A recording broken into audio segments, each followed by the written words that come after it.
Hola, ¿qué tal? Un saludo cordial para todos. Le damos una bienvenida a este nuevo episodio de nuestro podcast Midot.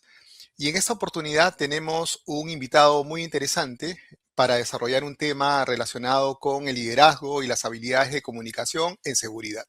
Nuestro invitado es Orlando Laura. Orlando es ingeniero de higiene y seguridad industrial de la UNI. Es magíster en gobierno de organizaciones en el programa de alta dirección de la Universidad de Piura. Es máster en seguridad y salud en el trabajo en la Universidad de Turín. Tiene estudios de HSE y competencias directivas en INCAE, IES, Universidad de Navarra, en Pacífico Business School, en Centrum de la Universidad Católica, y tiene casi 20 años de experiencia liderando equipos en empresas transnacionales y locales en el sector minero, petróleo e industria química. Además, Orlando es docente de posgrado en la UNI y otras escuelas de negocio, es speaker en HSE, liderazgo y habilidades directivas, y también es cofundador del podcast Prevent Talks, que, bueno, ya muchos de ustedes que nos siguen también probablemente han tenido la oportunidad de mirar y escuchar con temas muy interesantes en materia de gestión de seguridad y salud en el trabajo. Entonces, Orlando, bienvenido a este podcast. ¿Cómo te encuentras? Hola Jorge, ¿qué tal? ¿Cómo están? Un gusto. Y bueno, primero agradecerles por la invitación a este espacio. Sé que vamos a conversar de muchos de los temas que me apasionan, de hecho, desde el mundo de seguridad, salud eh, ocupacional. Así que bueno, agradecerles por la invitación y a ti por el espacio. No, gracias, Orlando, por la apertura. De hecho, el tema con el que vamos a arrancar, con el que hemos titulado toda esta entrevista, es el arte de la influencia ejecutiva en HSE. Y justamente, Orlando, en tu experiencia, ¿tú cómo puedes marcar esta importancia de desarrollar una adecuada estrategia de comunicación en seguridad? Mira, creo que, a ver, si queremos hablar de influencia, creo que hay que partir por una premisa, ¿no? A ver, al menos desde mi lado, yo soy ingeniero, como saben, ¿no? Y a veces nos forman mucho en la parte más técnica, ¿no? Y en el camino profesional te vas dando cuenta que si bien es cierto, es importante el estudiar y el tener esta parte dura, por así decirlo, tienes que ir desarrollando otras habilidades, Jorge, ¿no? Y ese ahí creo el punto de partida. En mi caso, a nivel personal, ¿no? He tenido experiencias donde, claro, te encuentras con ciertos directivos donde tienes que buscar una manera diferente de llegar. Y ahí es donde van entrando justamente estas habilidades interpersonales, ¿no? En buscar que el mensaje que tú transmites pues llegue finalmente. Eh, y ese es el punto de partida, creo yo, de poder ver este enfoque de influencia. Muy interesante, Orlando, lo que mencionas. Traigo a la mente unas ideas desarrolladas por un experto en el tema de psicología de la seguridad en trabajo, que es el doctor López Mena. Él Ajá, plantea, por ejemplo, de que estas habilidades blandas, no lo dice así exactamente, pero la sí, idea va por este lado, plantea que estas habilidades blandas no son tan blandas en realidad y que normalmente cuando se contrata, por ejemplo, a un líder, se espera, ya por sus competencias técnicas que trae pues como un background, se espera de que las competencias blandas sean, digamos, tengan el mismo peso y no suele ser así, es como mencionas, ¿no? Estas competencias blandas no son tan blandas en realidad, es decir, no son tan simples de desarrollar además y son habilidades que ciertamente son claves para hacer una gestión de seguridad eficiente, ¿no? En esa línea, Orlando, tú en muchas de tus publicaciones, que yo leo con bastante atención, has tenido la oportunidad de hablar de una triada de la comunicación efectiva, que es una idea que parte de unos principios de Aristóteles. No sé si sí. podrías comentar brevemente sobre estos conceptos de logos, etos y patos y cómo se podían extrapolar al tema de la comunicación en seguridad. Ah, buenazo. Mira, solo me quedé con una idea ahora que mencionabas esto de las habilidades blandas.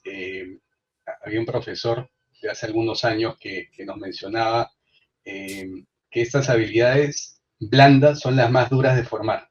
Y estoy Ujú. totalmente de acuerdo con lo que tú has mencionado, ¿no? incluso creo que es una mala traducción porque en inglés le dicen soft skill, pero Soft skills. no sé si en la traducción al español o al castellano pues viene a ser lo mismo. Interesante, Pero bueno, interesante. eso nos da tal vez como para Sí, otro capítulo del otro podcast, podcast. ¿no? Ajá. Bueno, volviendo a tu pregunta, Ujú, mira, este principio de Aristóteles, de hecho, que justamente hablaba de esta triada, ¿no? Creo que es importante ver, Jorge, y volver, como dicen, a los clásicos, ¿no? Y estos ujú, principios, creo yo, de filosofía, ¿no? Creo que impacta mucho con nuestro rol en HC, ¿no? En seguridad, salud, medio ambiente. A ver, para hacerlo muy práctico, ¿no? El logos viene de esta parte más cognitiva, ¿no?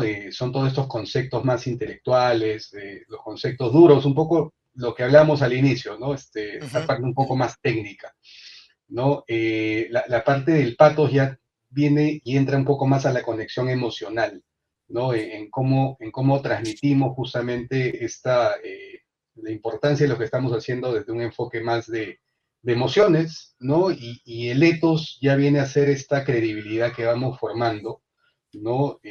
Y ahí creo yo es la clave de la influencia, ¿no? Esos galones que vamos ganando en el tiempo, ¿no? Y que nos ayuda finalmente a poder ir generando esta conexión entre la parte lógica, la parte emocional y finalmente en consolidar esta credibilidad, ¿no? Y la verdadera influencia, creo yo, está en esta combinación, Jorge, ¿no? De estos tres componentes.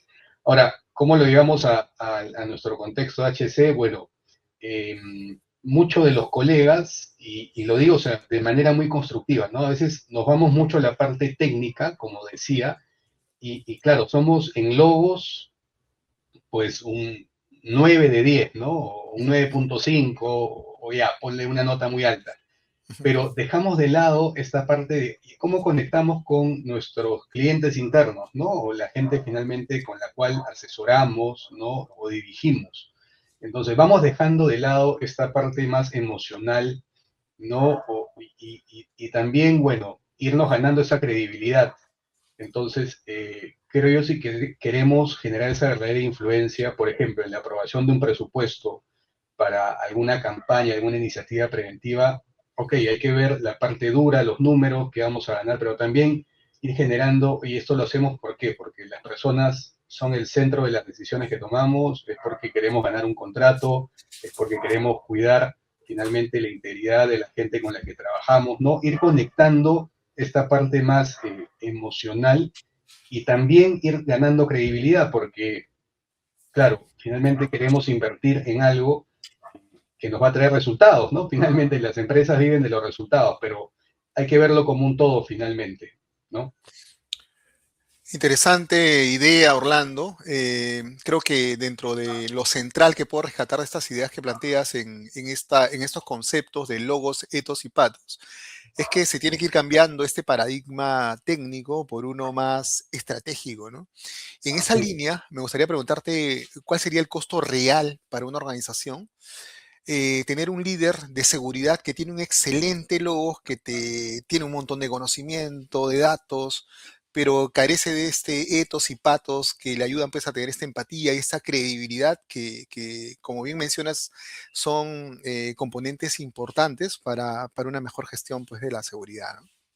Mira, lo he visto, Jorge, a lo largo de ya estos 20 años trabajando en HCE, en algún momento cuando contratábamos a un jefe de seguridad y que era técnicamente muy bueno, ¿no? Y lo contratábamos porque conocía, ¿no? Conocía, sabía. Tú sabes que en minería, uno de los puntos de partida es, tiene que ser ingeniero minero Ujú, o haber tenido muchos años de experiencia en el sector, ¿no? E incluso hay un tema normativo también que nos ujú, exige ujú, de ciertas especialidades, ¿no? Minero, metalúrgico, y las especialidades que menciona la ley. ujú, Pero a la hora que ya formaba el equipo o buscaba justamente consolidar el trabajo que estaba haciendo, ¿no? eh, ahí tenía las áreas de mejora, las brechas, ¿no? En el tema de comunicación, el tema de resolución de conflictos, el tema ir formando esa línea de carrera también, porque nosotros en las organizaciones, pues no es que nos vamos a quedar siempre en una posición, ¿no? Podemos migrar a un desarrollo transversal o horizontal también. Entonces, es ahí creo yo donde se ve ese costo que tú mencionas, porque contratar a alguien, pues no es fácil, toma un tiempo, la curva, ¿no? Y luego, cuando te das cuenta que se tomó una mala decisión, o incluso tú como líder tomaste una mala decisión de contratar a alguien, porque finalmente uno es el que decide finalmente con quién quiere trabajar o no. Entonces, hay toda una cantidad de pérdidas finalmente que se genera para la empresa, para la organización. Y si somos, por ejemplo, una empresa contratista de servicios, incluso puede ser motivo a alguna penalidad o a pérdida de contrato incluso, ¿no? Entonces creo yo que hay costos visibles, pero también hay costos invisibles en esta decisión que podamos tomar, ¿no? De tener algún un miembro del equipo, un jefe directivo que únicamente se enfoque en el logos. Interesante, ¿no? Y creo que de ahí también podría rescatar una idea, Orlando, de qué importante es justamente dentro del filtro hacer una evaluación precisa sobre el perfil de este líder, más allá de estas hard skills, ¿no? Evaluar, por ejemplo, qué tanto puede tomar decisiones de manera efectiva, qué tanto puede desarrollar comportamientos orientados justamente hacia estos dos componentes mucho más relevantes, por decirlo de alguna manera, como son el ethos y el pathos dentro de esta idea que planteas. Uh -huh. En ese equilibrio de fuerzas, por ejemplo, Orlando, que buscamos pues que tanto el logos tenga una misma proporción que este ethos y pathos que planteas en esta triada de la comunicación efectiva.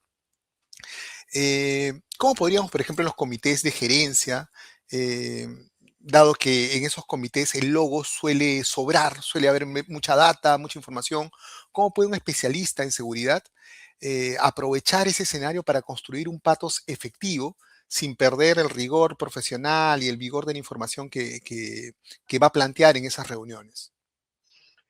Es una pregunta bien interesante, Jorge, porque, claro, los que hemos nacido desde una formación más técnica, o sea, siempre nos va a jalar la parte más dura de la lógica, ¿no? De la racionalización, como lo decía, y no es que los ingenieros pues seamos la última Coca-Cola del desierto, pero o sea, está en nuestra formación, ¿no? Nos forman mucho en ciencias, la parte dura, ¿no? Cálculo y en fin, todas esas especialidades que son necesarias. Eh, pero, a ver, si estamos hablando pues en un comité de gerencia, un espacio donde tienes una exposición con directivos finalmente, yo creo que es importante partir de los conceptos técnicos duros, ¿no? O sea, si hablamos de indicadores, si hablamos de retorno de inversión finalmente, eso es algo visible, eso es algo objetivo finalmente, y que el número es el que define en la cancha si se va a hacer una inversión o no. Pues yo creo que ese es el punto de partida. Luego, creo yo, es también importante conectar, por ejemplo, la organización, qué valores pregona, ¿no? Está dentro de sus valores la seguridad, ¿no? Está dentro del plan estratégico tener un pilar específico de seguridad, salud, de HCE, ¿no? Entonces, ahí vas conectando y saliendo un poco más a la parte emocional, ¿no? Porque finalmente si la seguridad es un valor y las personas están en el centro de las decisiones que podemos tomar en la empresa, creo yo que eso es una herramienta muy potente para luego buscar convencer a los directivos, a los ejecutivos que hacemos seguridad porque está en nuestro ADN de la empresa, ¿no? Y por otro lado, ¿no? Hablando un poco ya más de este ethos, creo que es importante también ir conectando con la credibilidad que podemos ir construyendo en la organización, ¿no? Porque finalmente a nosotros nos contratan por obtener resultados y esos resultados se van viendo en el corto, mediano y largo plazo. Pero si no vamos consolidando el trabajo que hacemos, pues simplemente todo queda en discurso bonito, ¿no?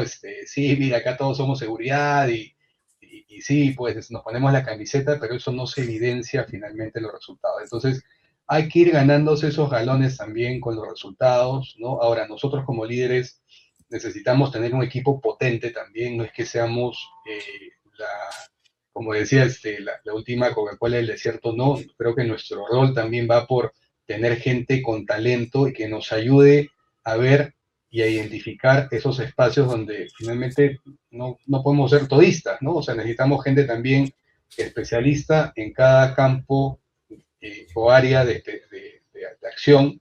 Entonces, eso nos ayuda a tener una gestión mucho más integral.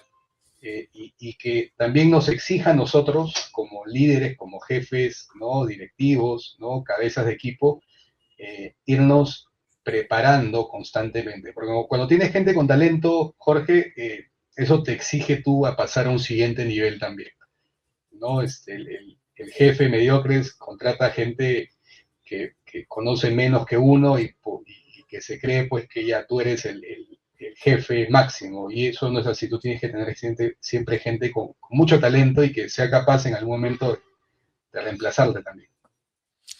Sí, sí, muy interesantes esas ideas, Orlando. Me gustó mucho esto que mencionabas de cómo el discurso, más allá de los datos que entregamos en este tipo de comités de gerencia, pueden estar alineados con los valores. Es decir, cómo a partir de esos datos quizás se pueden construir escenarios, se pueden plantear escenarios, ¿no? Este tema credibilidad también que mencionas, quizá planteando la información, utilizando diferentes técnicas, ¿no? Que ayudan a presentar esta información de una manera mucho más, vamos a decir, amigable y que pueda estar alineada con el idioma que normalmente pues también hablan los gerentes, ¿no? Y este tema también interesante que mencionas de que los líderes, digamos, dentro del equipo o los miembros del equipo que lo rodean, muy interesante esto, ¿no? De que el líder tiene que tener la madurez, ¿no? De poder aceptar opiniones diferentes y es más valorarlas, ¿no? Porque ciertamente hay personas de que, o mejor dicho, que pueden por allí plantear ideas distintas, pero que contribuyen a dar una mirada diferente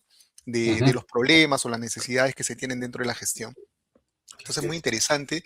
Has hablado en otra oportunidad, Orlando, has escrito sobre liderazgo adaptativo, me pareció un tema muy interesante, resaltando que en seguridad solemos responder o reaccionar frente a una situación con más reglas y procedimientos, ¿no? Desde tu perspectiva, ¿cómo puede un líder de seguridad identificar el momento exacto en que un problema deja de ser un desafío técnico para convertirse más bien en un desafío adaptativo de personas? Mira, y esto, gracias por la pregunta, Jorge, y esto parte justo de la experiencia también, eh, en qué momento dejamos de como que de enfocarnos en la parte técnica. Claro, cuando tienes gente con mucho talento que te resuelve, eh, uno como jefe, como líder, ya vas viendo otro tipo de casuística, ¿no?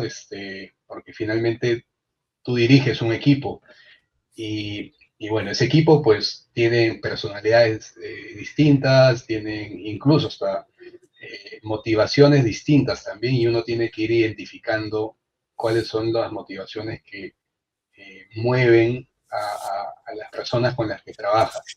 Entonces, a ver, cuando vas dejando y vas viendo que son problemas ya más de situaciones no técnicas, es ahí donde te das cuenta, Jorge, que son problemas finalmente de personas, de personas. Y es ahí, creo yo, y ahí tomo este concepto de un autor de Harvard, ¿no? Ronald Heifel, que menciona que nosotros como directivos debemos tener la capacidad de subirnos al balcón, ¿no? En poder ver más allá.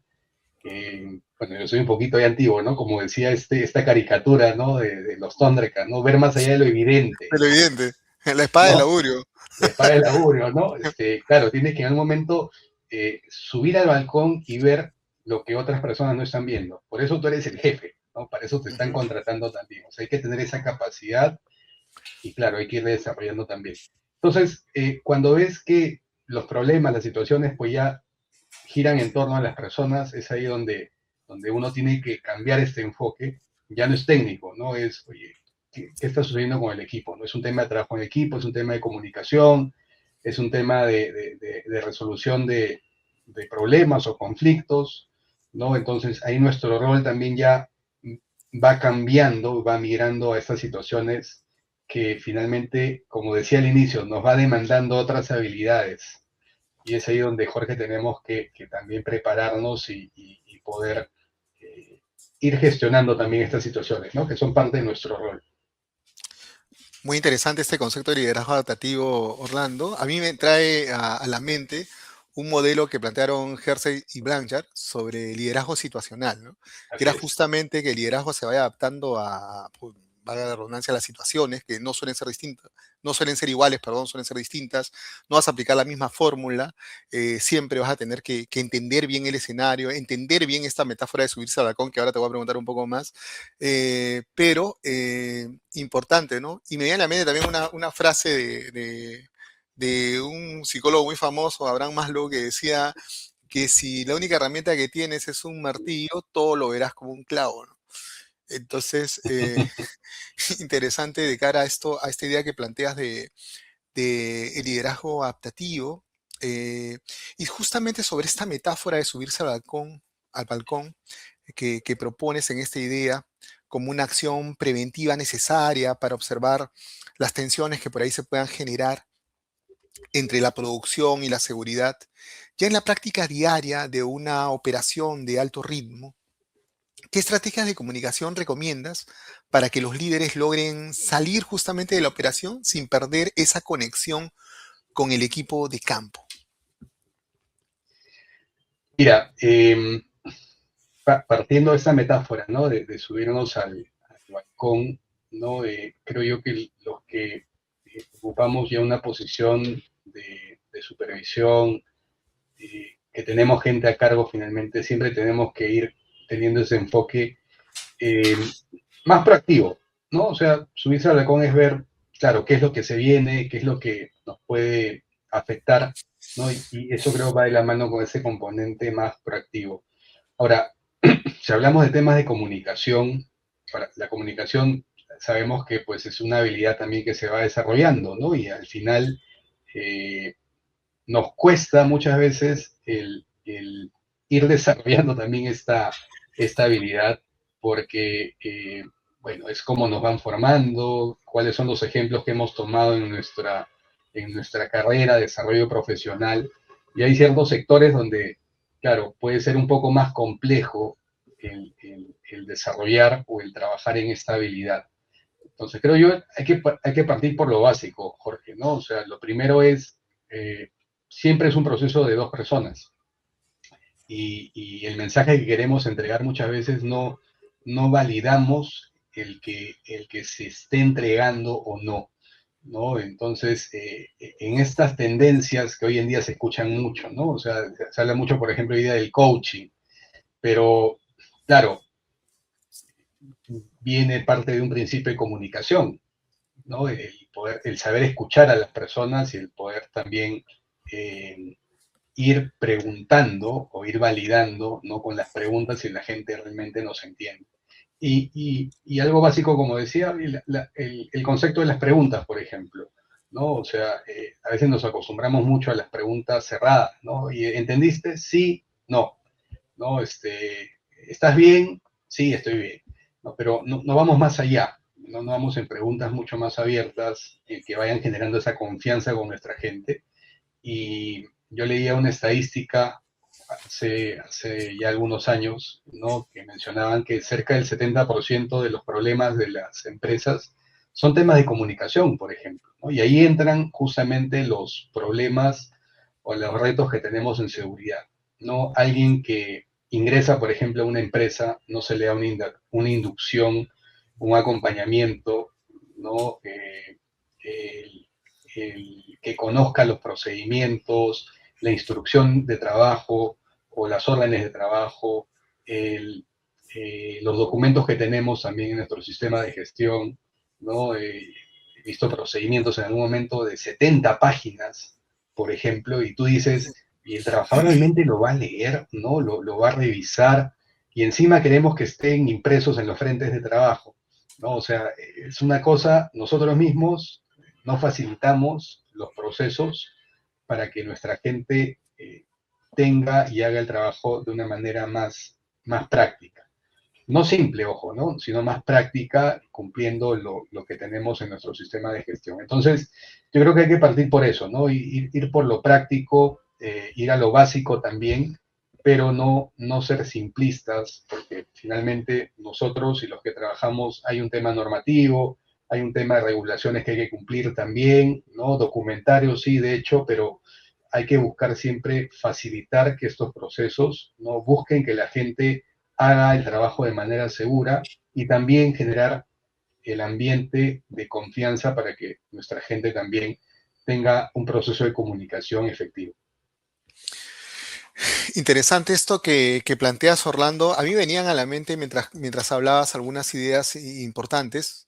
Eh, Mencionabas que un poco la comunicación que vamos nosotros validando como nuestra comunicación está muy influenciada por los modelos que hemos tenido, ¿no? Me acordaba de justamente un texto de López Mena que hablaba sobre algo así como que no eran estilos de liderazgo ni necesariamente, sino estilos de jefatura a los cuales hemos estado expuestos como han sido nuestros modelos, digamos, Uh -huh, y que muchas veces suelen ser pues autoritarios o algunos suelen ser ya demasiado lúdicos, ¿no?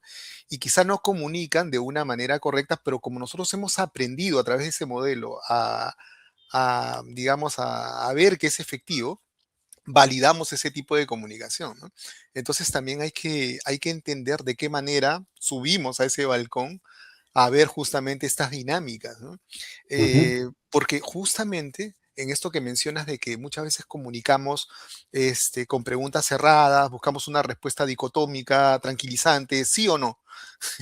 Entonces, sí. ese tipo de comunicación o de preguntas no ayuda justamente a desarrollar ideas importantes que ayudan justamente a razonar al trabajador, si hacemos una pregunta más abierta, más profunda, que ayude justamente a explorar algunas causas también de los problemas o motivaciones que pueda estar presentando un trabajador durante el desarrollo de sus actividades. Si no lo hacemos así y solamente nos orientamos a hacer este tipo de preguntas, perdemos una oportunidad importante al momento justamente de subir a ese balcón. O muchas veces también, dentro de esto que venías comentando, se me venía a la mente de que hay líderes que ya de por sí tienen una respuesta a la pregunta, y la pregunta no es planteada con honestidad, porque ya de por medio tú tienes una respuesta, vas con un prejuicio. Entonces Ajá, subir al balcón implicaría pues despojarse, despercudirse de esos prejuicios para realmente ver más allá de, como decías hace un rato, ¿no? Más allá de lo evidente, ¿no? uh -huh, uh Porque -huh, justamente podemos estar interpretando en función a nuestros propios sesgos. Y si vamos a preguntar ya con una respuesta de por medio, nuestra pregunta no va a ser honesta y vamos a tender siempre en una situación que puede ser problemática, a corregir más allá de explorar y ver la situación de una manera con un poco más como utilizando esta metáfora de ver más allá de lo evidente, ¿no? Entonces, muy interesante lo que planteas. Y en esta misma línea, Orlando, me gustaría preguntarte sobre esta gestión de la resistencia y las pérdidas. Cuando hablamos de que todo cambio adaptativo implica pérdidas y muchas veces incomodidad para la organización, para construir una cultura de seguridad basada en la coherencia, ¿cuál consideras tú que sería la mejor manera de comunicar estas pérdidas a los colaboradores para minimizar esta resistencia y movilizarlos quizá hacia un aprendizaje, hacia rescatar lecciones aprendidas? y, y ahí, bueno, cuando hablamos, solo para clarificar la pregunta, Jorge, ¿no? Cuando te refieres a pérdidas, ¿te refieres específicamente a situaciones de eventos, incidentes o... Podríamos poner un escenario de eventos cuando hablamos ¿no? justamente de este tipo de liderazgo adaptativo en donde hay situaciones problemáticas. Puede ser Ajá, inclusive un incidente, ¿no? Un evento de alto potencial, ok, un ok, incidente peligroso, ¿no? No ujú, solamente un accidente, ¿no? En ok, donde vamos a tener que analizar estas situaciones. ¿Cuál ujú, sería la ujú, mejor manera de comunicar para ok, justamente los trabajadores no presenten resistencia frente a estas situaciones, ¿no? Mira, yo creo lo básico, básico no, diría el punto de partida, Jorge, estimados amigos, es la transparencia. Yo creo que el punto de partida siempre es ser transparentes y muchas veces he visto organizaciones, hablo con colegas, ¿no? Y situaciones también, bueno, que salen en las redes y donde la empresa no transmite, no comunica a su propia gente lo que está sucediendo, ¿no? O sea, con esa transparencia, claro, siempre con el respeto que hay que tener a las personas, porque si hablamos de un accidente, por ejemplo, mortal o alguna situación muy crítica, complicada, creo yo siempre el respeto por las personas, ¿no? Y la integridad también del trabajador o las personas involucradas, ¿no? Pero hay que ser transparentes, ¿no? Creo que ese es el punto de partida porque si queremos, y ahí entro, ¿no? Un poco a la respuesta, ¿no? A veces bypasear, ¿no? Caletear las cosas. O sea, la gente hoy en día, nuestros trabajadores saben mucho más que nosotros, Sí. ¿no? Ellos son los que están en los frentes de trabajo, la gente hoy en día con el celular, las redes sociales, ¿no? Tú te acabas hoy día, te enteras de un evento, un accidente que ha sucedido en una empresa que está en Puno, a más de 1.500 kilómetros de acá de Lima, ¿no? Y ya sabes lo que está sucediendo. Entonces, que la empresa quiera no ocultar o no dar esa comunicación a su propia gente, ¿no? La gente siente que le toman el pelo y es ahí donde no tenemos un buen espacio de generar esa confianza, ¿no? Y esa resistencia, obviamente, porque, claro, si tú le ocultas a tu propia gente lo que está pasando, mañana cuando tú le pidas, ¿no? Le exijas, mira, vamos a trabajar en esta iniciativa, vamos a trabajar en comunicación, ¿no? Los valores, decir, oye, ¿a mí qué me exigen de eso? Si a mí, ¿no? Que yo trabajo acá, me ocultan o me quieren caletear esta información. Entonces, la transparencia es el punto de partida. ¿No? Claro, hay que ser prudentes también, como dije, con lo que comunicamos, pero siempre ser transparente, ¿no? Lo segundo es ver esto cómo está impactando en la organización, ¿no? O sea, si estamos hablando de alguna situación de crisis, ¿no? Alguna situación de pérdida, como tú mencionabas, hay que también tener el mensaje y ver esto cómo afecta a la empresa. Y no con un sentido alarmista, Jorge, sino con qué es lo que ¿no? Necesitamos hacer como empresa, ¿no? Y ahí entra el componente compromiso también para salir de esta situación compleja. Yo en la pandemia, y creo yo todos lo hemos vivido, ¿no? Hemos pasado por situaciones muy complicadas mientras hemos estado trabajando, ¿no? Y medidas a veces que se implementaban y que iban cambiando de un día a otro, pero el componente básico para tener a la gente conectada es la comunicación y la transparencia, ¿no? Si no somos transparentes con nuestra gente, ¿no? Estas situaciones de crisis complejas se vuelven mucho más complejas también. Entonces siempre hay que tener una comunicación, ¿no? En ese sentido, buscando el compromiso, qué es lo que se va a hacer, y tener cierro con esto, ¿no? Tener también plan de acción, ¿no? El rumbo de lo que se va a hacer, porque si simplemente salimos a ser alarmistas, de decir, ya pasó esta situación, estamos en crisis, ya, está bien, estamos en crisis, pero ¿qué vamos a hacer? ¿No? ¿Cuáles los pasos a seguir, ¿no? En los próximos 7 días, 14 días, un mes, ¿no? Y qué necesita la empresa de nosotros como trabajadores también. Entonces, creo yo que hay que seguir un curso de acción, ¿no? En torno a estas situaciones de pérdidas complejas, de crisis, ¿no? Y es ahí donde entra nuevamente a tallar este componente, Jorge, del liderazgo adaptativo, ¿no? Porque si ante estas situaciones no estamos viendo el panorama completo, simplemente nos vamos a enfocar en la situación, lo que está pasando, pero no en tomar acciones que van a buscar solucionar este problema o esta situación de incertidumbre que podemos estar viviendo. Orlando, muy interesante este punto en el que planteas la transparencia. Creo que en la comunicación, en seguridad, la transparencia es un buen negocio. A mí se me venía a la mente este principio de Sidney Yoshida, en el que plantea que realidad la operación, los trabajadores de campo son los que tienen el 100% de conocimiento de la problemática en la Ujú, organización. Y si tú vas con un discurso poco transparente, definitivamente pues vas a crear ahí una resistencia, porque el mensaje viene, digamos, con cierto tipo digamos, de información que no es tan exacta y que ellos conocen de primera mano, ¿no? Y por ujú, otro lado, este punto en el que mencionas que es importante no solamente plantear el problema o la situación, sino también mostrar un horizonte, ¿no? Un norte con respecto a las acciones que van a, digamos, motivar al personal a entender que no solamente existe un problema, sino que además hay un rumbo al cual el líder nos dirige para poder salir de esa situación y que en esto consistiría pues este concepto de liderazgo adaptativo. ujú. Orlando, todas estas ideas me han resultado muy interesantes, creo que a la gente que nos está escuchando y viendo, porque esto se ve por YouTube, pero también nos pueden seguir por Spotify, les va a resultar muy interesante. Creo que estas ideas que planteas de logos, el ethos y el pathos con las cuales hemos empezado a desarrollar las ideas al inicio del podcast, traen mucho a colación también este modelo de inteligencia emocional que, como pueden ver, no es tan reciente, ¿no? En realidad tiene pues de las épocas de Aristóteles, ¿no? Todo un planteamiento acerca de cómo debemos de ir alineándonos a no solamente los temas técnicos, sino Ujú, también hacia lo que es pues otro tipo de habilidades interpersonales que son muy importantes, sobre todo si queremos ejercer una influencia efectiva en la gestión de seguridad. Orlando, ya para ir cerrando, ¿no? No sé si quieras dar un mensaje final a los líderes en seguridad sobre cómo aplicar la comunicación estratégica y además qué libros y autores nos recomendarías para profundizar en el tema.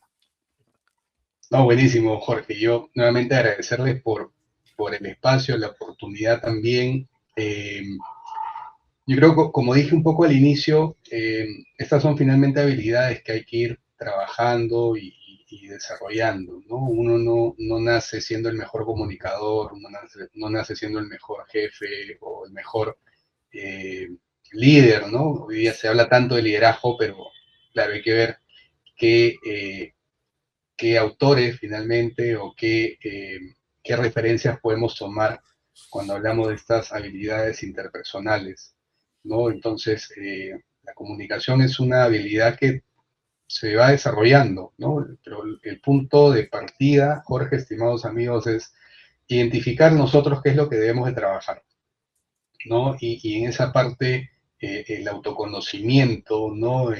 Nos ayuda mucho y el poder pedir feedback también, porque a veces creemos pues que, como dije, no somos un 9 un 10 en ciertas habilidades, pero a la hora de la hora la gente no nos percibe de esa forma. Y hay algo que tal vez debemos de trabajar, de mejorar, y para eso creo yo es muy importante qué opinan nuestros pares, nuestro equipo, la gente con la que estamos, y no solo en el trabajo, porque si hablamos de comunicación, Jorge, es una habilidad que le llegamos a la casa, con la familia, con los hijos, con nuestros amigos, en fin, es una habilidad que tiene un alto impacto, ¿no? En nuestros entornos sociales también.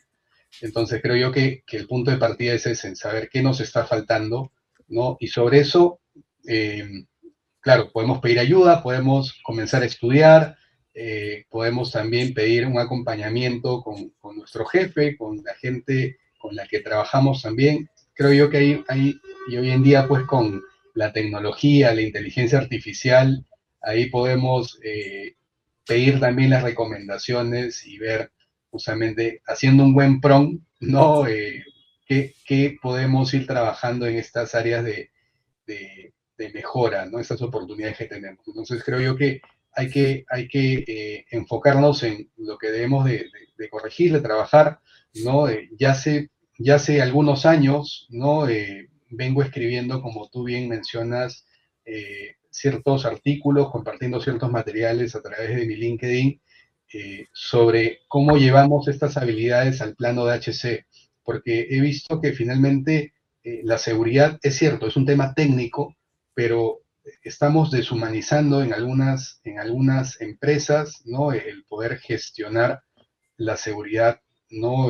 Teniendo siempre a las personas en el centro de las decisiones. Entonces creo yo que hay que llevar justamente en todo este contexto de tecnología, ¿no? En todo este contexto de transformación que estamos viviendo, volver a lo básico, sí, y tener siempre en cuenta que nuestro trabajador es el que toma las decisiones y como tú bien has dicho hace un momento, ¿no? Es el que conoce todo lo que está sucediendo, pero a veces creemos que nosotros, los que estamos ya en los cargos de liderazgo, ¿no? De alta dirección, pues somos los que tenemos la última palabra y no es así. Muchas veces el trabajador es el que decide, ¿no? Y el que toma esas decisiones en el día a día, y es ahí donde pasan los eventos, pasan los incidentes o los accidentes. Entonces ahí creo yo que hay que volver a esto básico y me estoy enfocando justamente en poder llevar ese concepto de humanizar la seguridad, que es algo que estoy motivando y buscando ese impacto, ¿no? A través del podcast que también tengo, como tú has dicho, Buenísimo. Prevent Talks.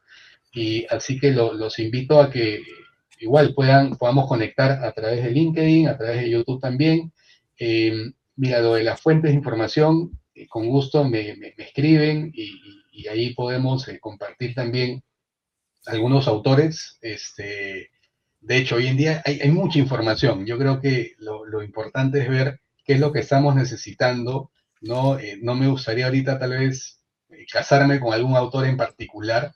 pero creo yo que cada persona necesita a un componente distinto en base a la necesidad también. Entonces, con todo gusto que me puedan contactar, escribir y ahí poder intercambiar información.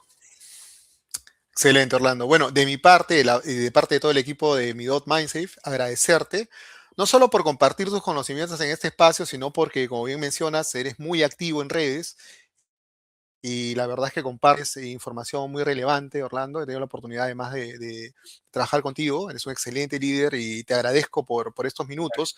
De hecho, todas estas reflexiones finales además invitan a hacer más preguntas, pero no va a ser la última oportunidad que tengamos. De hecho, creo que vamos a tener una siguiente oportunidad de poder elegir otro tema y poder entrevistarte.